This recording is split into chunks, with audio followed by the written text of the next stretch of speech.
All right, guys. Happy Friday. Hope everything's going well so far today without uh, me here in class, and obviously the hallway's a little bit more empty with the eighth graders currently on our way to Philadelphia or in Philadelphia. So here's where we left off. I just want to get through a few of the southern colonies as we started to talk about yesterday. Virginia really at the starting in 1607 with Jamestown, one of the more successful southern colonies, and as a result, throughout the 1640s, 50s, and 60s, more and more settlers from England were coming here in the hopes of owning land, obviously, the idea yesterday that we talked about, and growing tobacco. So, as a result of that, though, there is a problem with the Native Americans because obviously the natives who are living here and the English who feel as though they're entitled to the land, you have two very conflicting views. So let's see how it's going to work out as far as in 1676.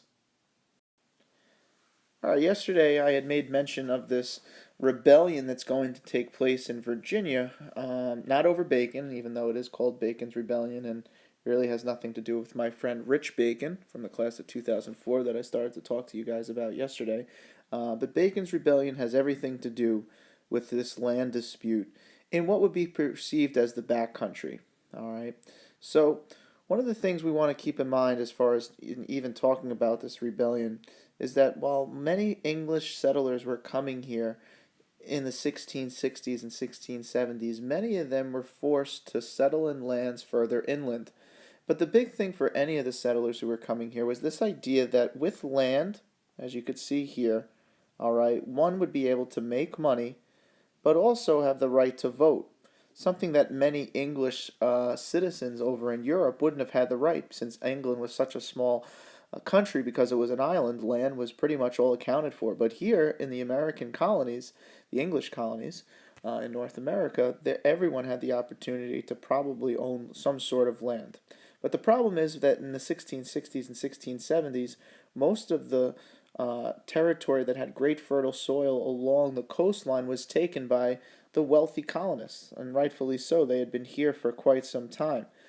So, what's going to happen is that these farmers that are coming here, these English settlers, grow increasingly upset at the fact that the Native Americans are on some of this land that they claim the right to for themselves. And at the time, William Berkeley in the 1670s was the governor of the House of Virginia. All right, obviously, we still have the House of Burgesses in place here, and these farmers are going to demand that the House of Burgesses, the legislative government, even if Britain and their soldiers have to get involved, that they need to begin to force the Native Americans off of their land. Well, lo and behold, the farmers, what they think they know, they don't really know the whole story because during the 1670s, what the Berkeley had worked out was that there was a pretty decent trade going on between the English and the natives that were living in Virginia. So what was happening was the natives were providing a number of animal skins and furs that Berkeley would use and sell to English merchants, okay, and at the end of the day was making money for England. So Berkeley's put in a difficult position. If he listens to the farmers' requests of forcing the natives off their land, he's going to ruin this trade. Okay? But if he doesn't listen to the colonists and he sides with the natives, he's going to have some pretty upset farmers on his hands. Now, the one farmer that's going to take exception to Berkeley really ignoring the requests of these poor farmers is, of course, Nathaniel Bacon. All right. And what Nathaniel Bacon gets wind of is that Berkeley is not going to side with these farmers. He's not going to force the natives off of their land. So, what he decides to do is really organize a group of farmers and settlers that will take actions into their own hands. And as your textbook talks about, he's going to attack a number of Native American villages, kind of disrupting that initial trade that had become so lucrative, all right, during the 1660s and 1670s. And after hearing about Nathaniel Bacon and his crew attacking these Native Americans, Berkeley comes out and says that these men are rebels, that they were acting without the permission of the House of Burgesses to try to save the trade that would exist. Now, when Nathaniel Bacon gets word of this, he's now going to set his attention to having a sign or making a gesture towards the English government and these legislators. So what he decides to do is take now his little gang that he's created, and he decides to burn Jamestown to the ground. All right, so Jamestown, that initial settlement in 1607, as a sign of disrespect, since he felt as though that the House of Burgesses didn't have his back as well as the other English settlers who had came here. As a sign of disrespect, he burns Jamestown to the ground. This famously becomes known as Bacon's Rebellion.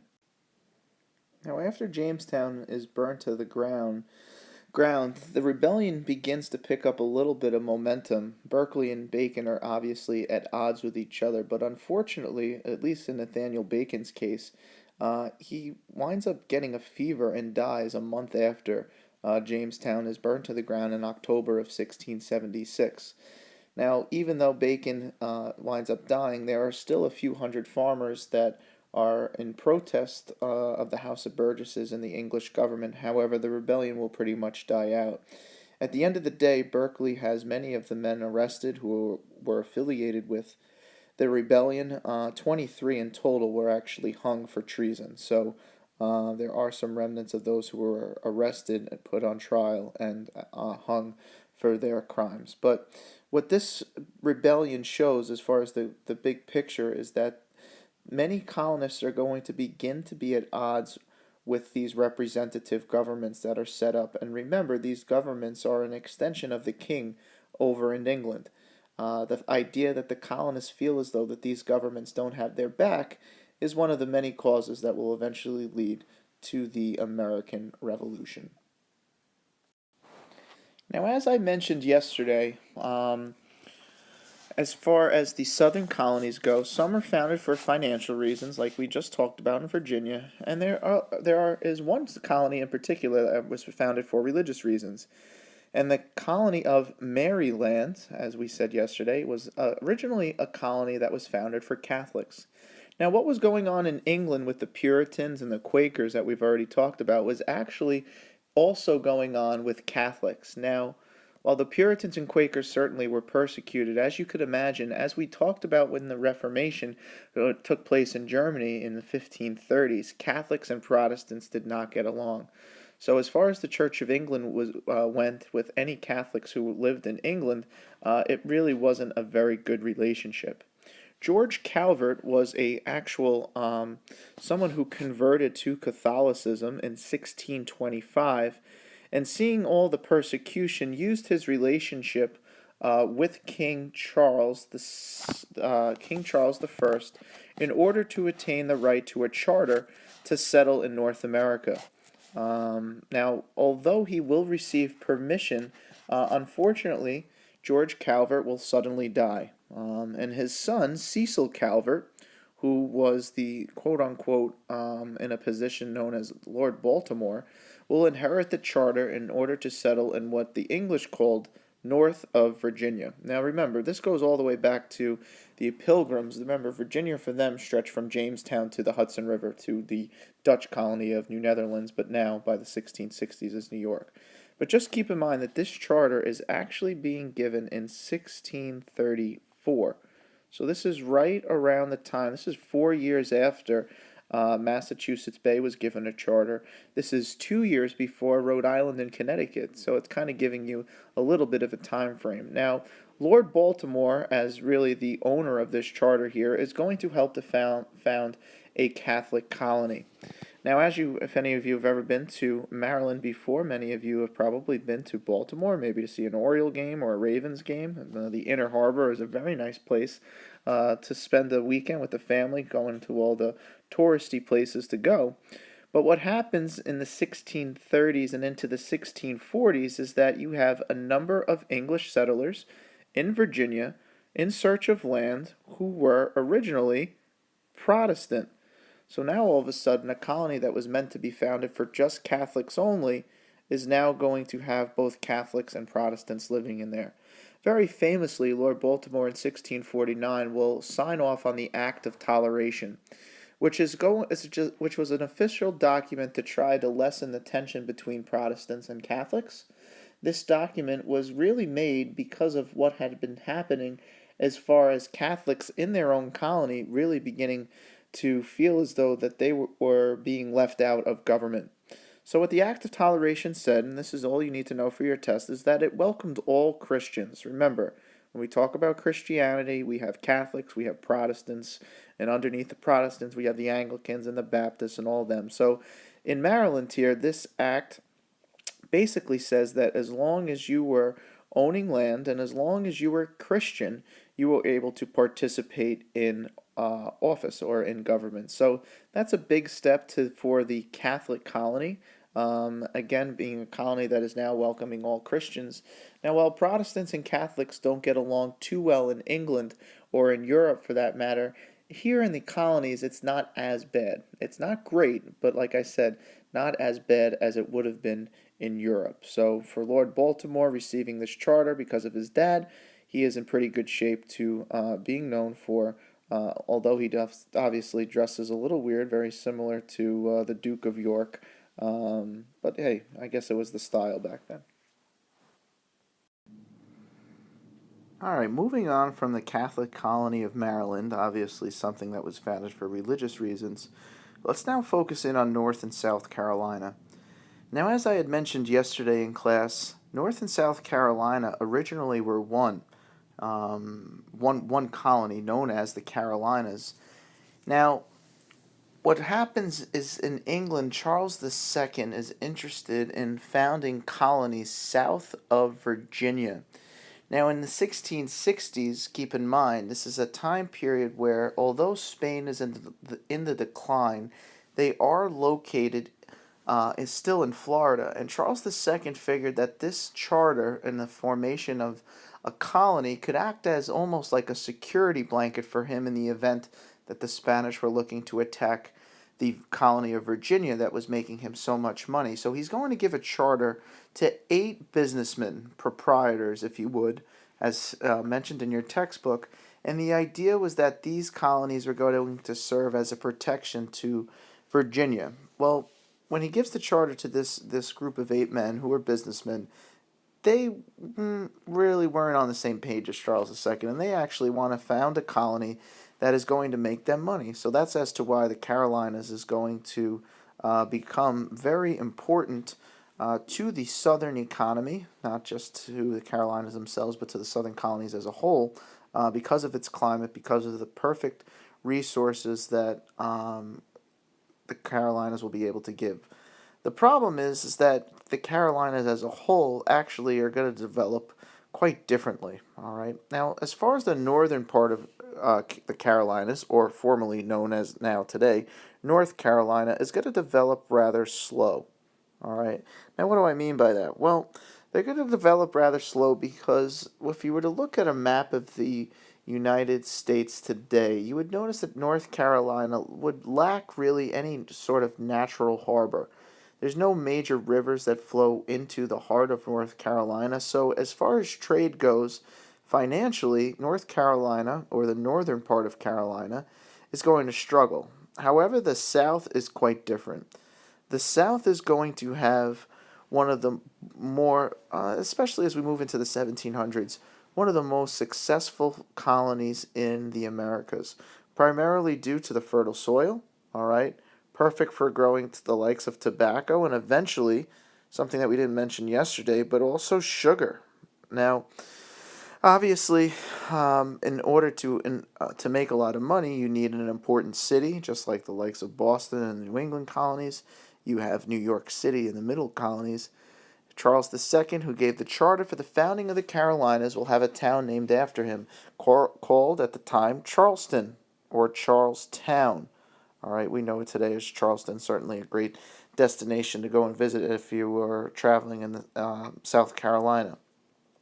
Because of the difference between the northern part and the southern part of the Carolinas, these two will eventually split and be given their own specific charter, all right, becoming a royal colony, all right, in their own interesting respects in the the 1690s. So the only thing I want you to know for your test, okay, we're not going to get into any sort of specifics about the Carolinas.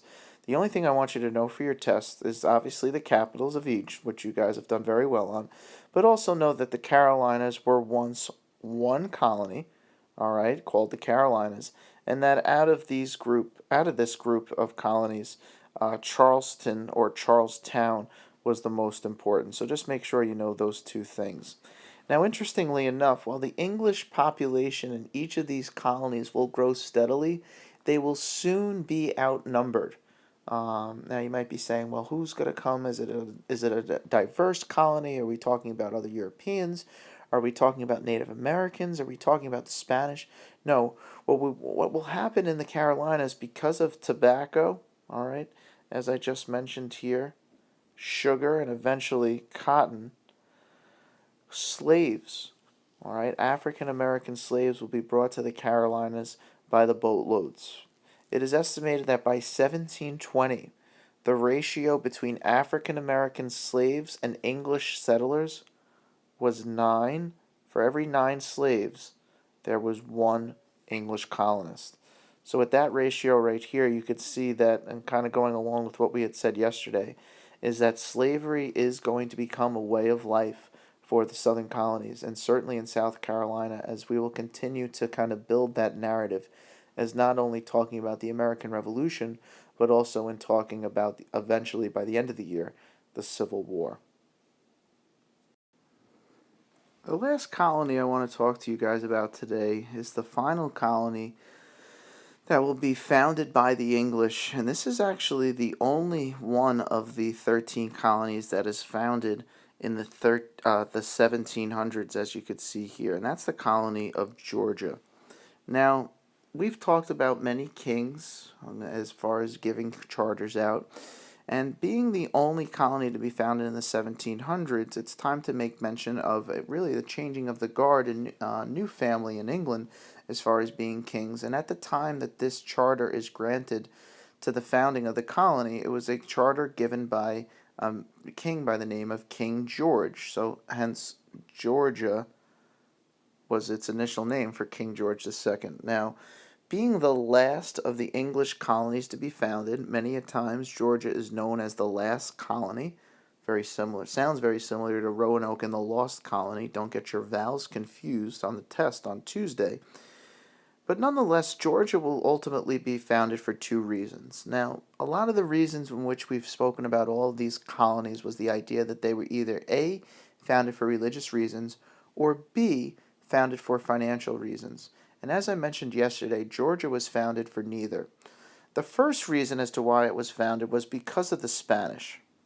Now, in the 1660s, when the Carolinas were given a charter to be settled, it was initially supposed to act as a buffer zone or as a safety net, as a really kind of as a security blanket to protect Virginia. Well, as we mentioned on the last slide, the Carolinas become, especially the southern part of Carolina, South Carolina, become so financially successful that those colonies too are something that the English need to protect. So in the 1700s and in the 1730s, George II wants to found a colony that is ultimately going to protect his colonies or England's colonies from the Spanish. The second reason as to why it's founded is actually at the hands of a man by the name of James Oglethorpe. James Oglethorpe had been affiliated with the British military, he was a member of Parliament, and he also called for social reform. Now, in England during the 1700s, there was a major problem with people refusing to pay taxes. They owed money to the English government. We called those people debtors. And there were so many people, so many debtors in English jails that they became so overcrowded. So for Oglethorpe, knowing that the English were interested in founding a colony for protection, came up with the idea that those English prisoners who had failed on their debts can start to repay back those debts if they were able to make money. And one way to make money is by moving to North America to establish a colony, all right, that they're meant obviously to be a presence to protect them from Spain, but at the same time could work off their debts and eventually be considered free here in the colonies. So the deal is made between George II and James Oglethorpe that he is going to help be the founder of Georgia. but at the same time will also be able to bring hundreds of English debtors to Georgia to live, to farm, to make money, okay, and at the same time kind of working off their prison sentence, if you would. Now, the original intention of Georgia was that the colony was going to be always made up of small farms so that these people could eventually bring back their money. There was never any sort of formal plan on the part of England and Parliament that Georgia would be a financially successful colony, meaning that they would have plantations. Oops, sorry, I didn't mean to draw a thing there. All right, oops, whoop. Okay, there we go.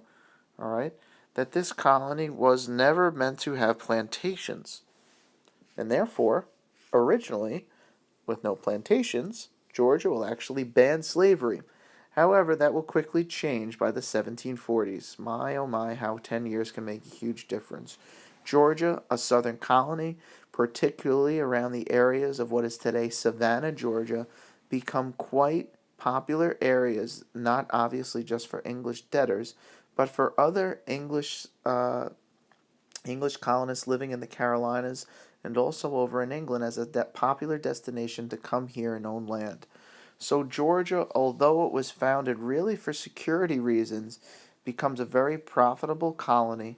But at the same time, we want to give credit to James Oglethorpe for helping to found that colony and his plan to help English debtors. So, since last week, we've kind of broken down each of the 13 colonies.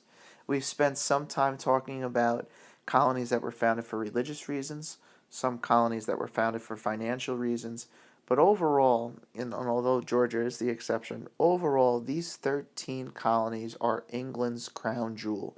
They are their prized possession.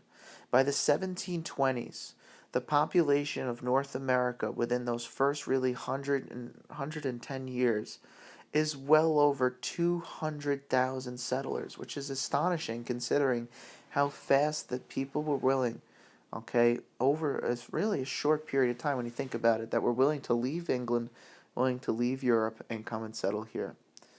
So on Monday, what we're going to do is we're going to finish up with Section 4. We're going to talk about really the popular destinations overall as far as South Carolina is concerned, an area known as the Tidewater region. So what I want you guys to do now is to pull out your textbooks. I want you to work on the homework sheet and finishing up your questions, as you can see there on the sideboard. And as a reminder, over the weekend, if you're unable to finish your questions, make sure you finish all of Section 4. That will be checked on Monday. I'll have your quizzes for you guys, which many of you did quite well on. I wound up actually grading them before I left. So you'll get those quizzes back on Monday, and we'll do a test review. If you notice on the website, I also for this weekend will have posted the Chapter 3 notes. Feel free to take a look at any notes that for those of you who are absent, you may want to get those into your notebook over the weekend. And also, I know I don't necessarily offer extra help on Mondays because of Sodality, but at 3:30 on Monday next week, I will be offering extra help, so feel free to come in to the office, stop by. We can go sit in one of the classrooms down by my end of the hallway by my office and go over any questions that you may have for the test. All right? I appreciate your cooperation. I hope that you've been behaving for whoever the substitute is. I look forward to seeing you guys on Monday. And make sure you guys have an excellent weekend. Be safe and God bless. Take care.